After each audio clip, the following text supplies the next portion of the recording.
Well, good evening. I'm excited tonight about our continuation of study on the end times as we are presently studying the book of Revelation, and thank you for joining us.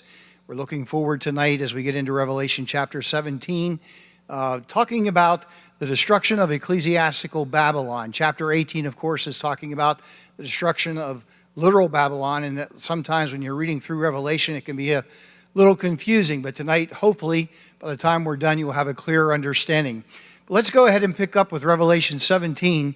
Then one of the seven angels who had the seven bowls came and talked with me, saying to me, "Come, I will show you the judgment of the great harlot who sits on many waters, with whom the kings of the earth committed fornication, and the inhabitants of the earth were made drunk with the wine of her fornication."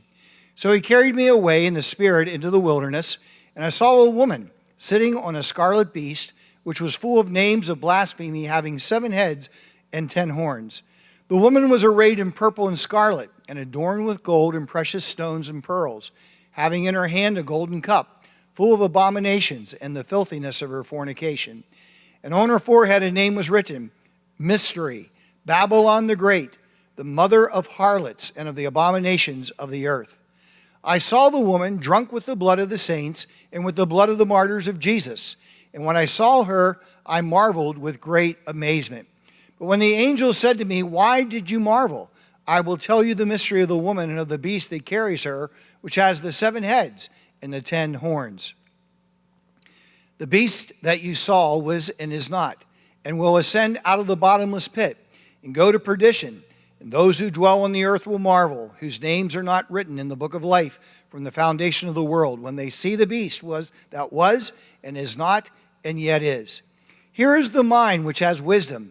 The 7 heads are 7 mountains on which the woman sits. There are also 7 kings. 5 have fallen, 1 is, and the other has not yet come. And when he comes, he must continue a short time. The beast that was and is not is himself also the 8th, and is of the 7, and is going to perdition. The 10 horns which you saw are 10 kings, who have received no kingdom as yet, but they receive authority for 1 hour as kings with the beast. These are of one mind, and they will give their power and authority to the beast. These will make war with the Lamb, and the Lamb will overcome them. For he is the Lord of lords and King of kings, and those who are with him are called chosen and faithful. Then he said to me, "The waters which you saw where the harlot sits are people, multitudes, nations, and tongues. And the 10 horns which are saw on the beast, these will hate the harlot, make her desolate and naked, eat her flesh and burn her with fire.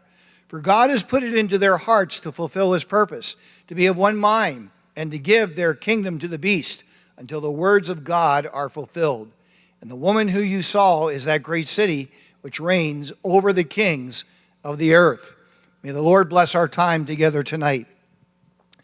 As you study the book of Revelation, it's important to remember that Revelation was written in the order in which the truth was revealed to John, but the events described are not necessarily in chronological order.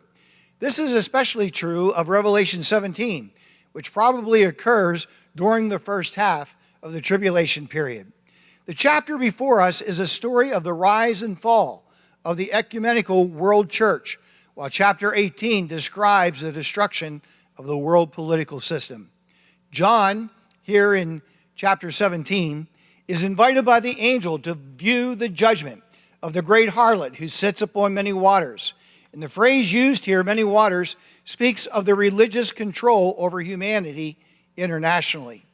The many waters are peoples and multitudes and nations and tongues.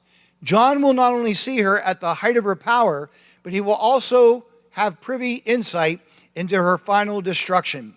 While ecclesiastical Babylon reaches its power in the period of the tribulation, it is not a new religion, but it has its origin in antiquity. It began as a cult instituted by none other than Nimrod, his queen Semiramis, and her son Tammuz, whom she claimed had no earthly father. It is written of Nimrod in the Bible in Genesis 10:10, the beginning of his kingdom was Babel. Does that sound familiar? Babel?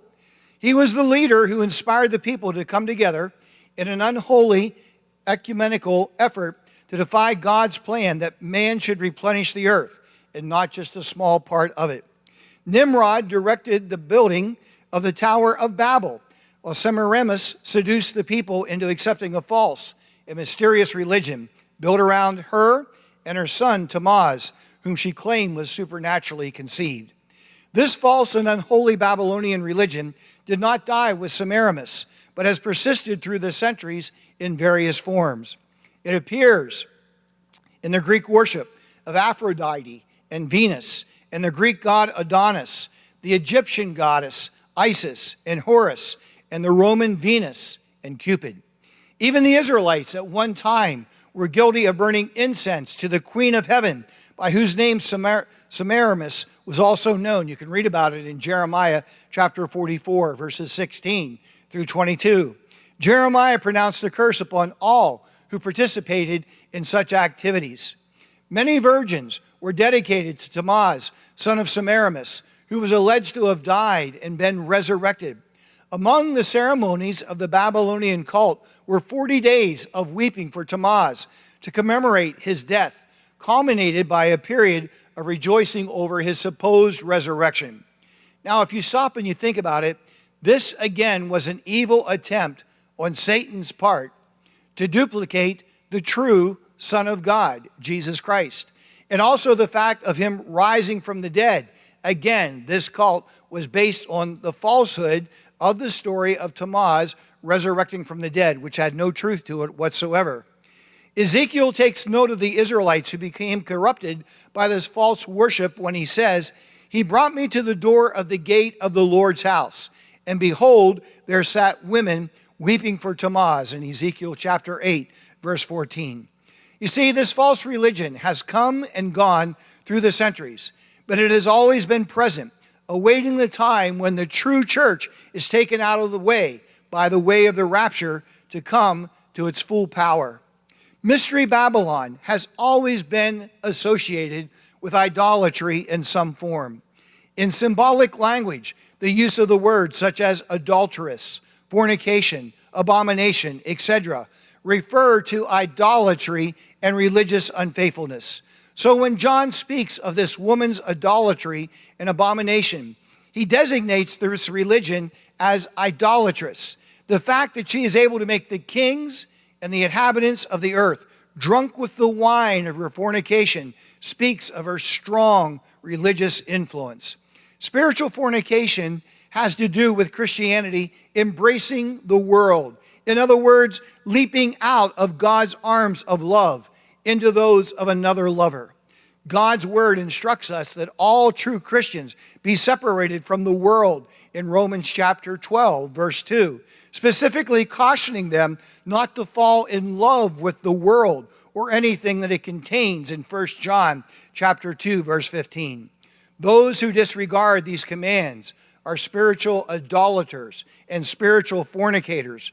That's why James tells us in James chapter 4 that adulterers and adulteresses, do you not know that friendship with the world is enmity with God? Whoever therefore wants to be a friend of the world makes himself an enemy of God. Now those are very powerful words and certainly speak to us a message of caution that we indeed at all times love the Lord our God with all of our heart, with all of our mind, with all of our soul, and with all of our strength. That we are not easily swayed by the things of this world and the attractions of this world, but that our love remains true and our commitment to God is steadfast. During the tribulation period, there is a vast international religious system that is created, and it creates impure alignments with kings and rulers and presidents in an unprecedented way. Her control is so overwhelming that humanity becomes mentally hypnotized or drugged as they are made drunk with the intoxicating brew of these religious and political alliances that are taking place. While she has political aspirations, they are disguised under the cloak of religious zeal. And in verse 3, John observes the woman or the world church sitting upon a scarlet-colored beast, full of names of blasphemy, having 7 heads and 10 horns. We first discover this beast in chapter 13, verse 1. He is the Antichrist who came to power through the confederation of Western nations pictured by the 10 horns and the 10 toes discussed in our previous studies. The only difference between the present text and verse 1 of chapter 13 is that the beast is now described as being the color of scarlet. And most commentators believe this reflects his bloody assault upon the world as he rises to power. He begins his reign with a peace pact in Daniel 9:27, which later on into the tribulation period he breaks.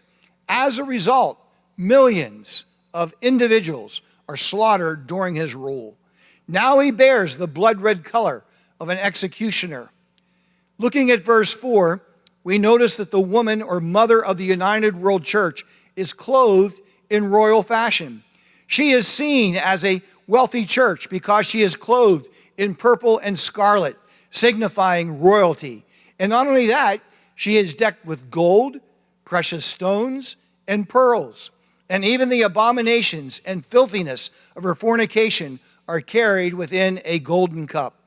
John sees her drunken with the blood of the saints and of the martyrs of Jesus. Church history reveals that the persecution of Christians has almost always been at the hand of other religions and has not been political in origin.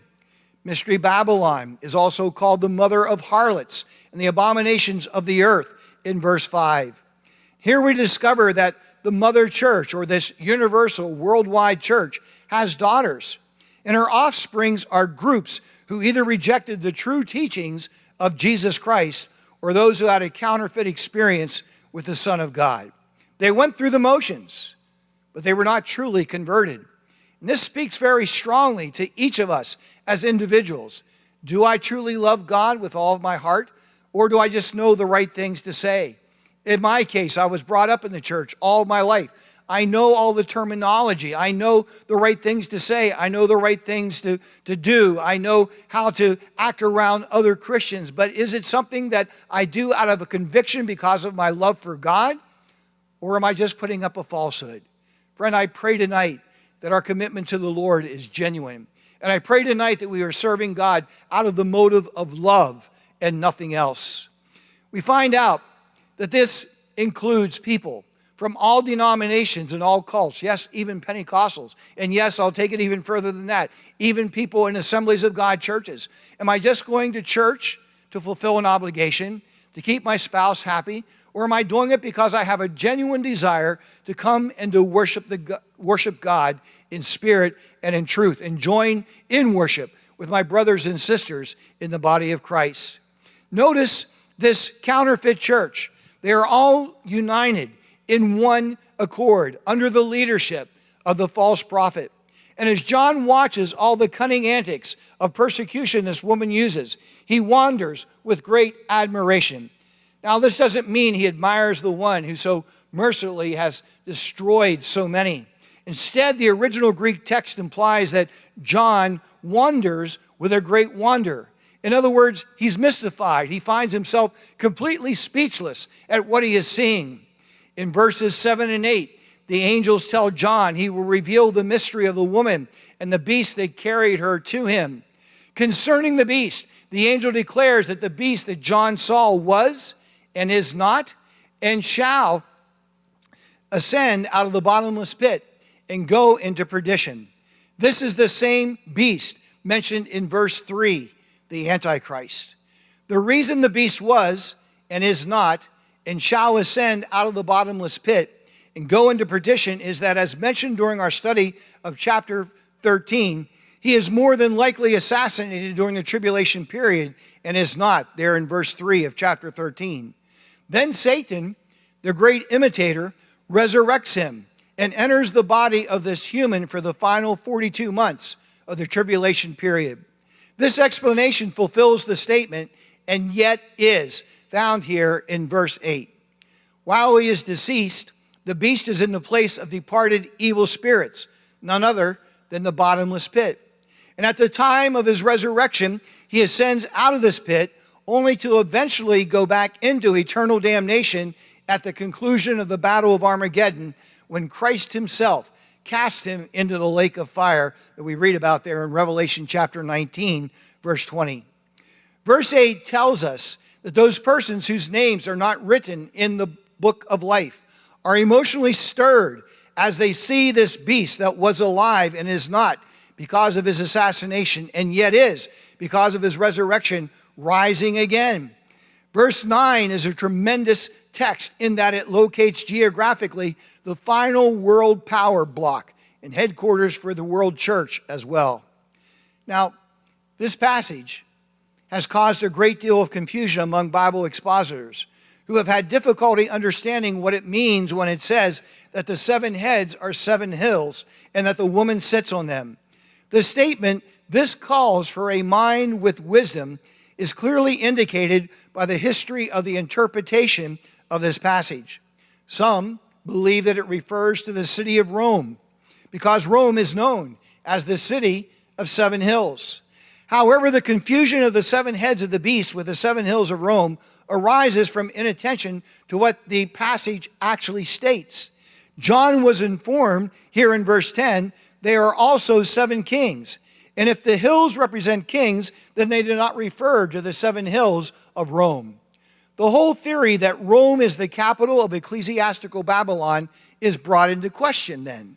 Further, the statement is made, 5 have fallen, 1 is, and the other is yet to come. But when he does come, he must remain a little while. This could refer to hills. How can the 5 that are fallen and the 1 that is and the 1 not yet come be identified? Well, scholars have suggested that they refer to the great nations of the past that were empires.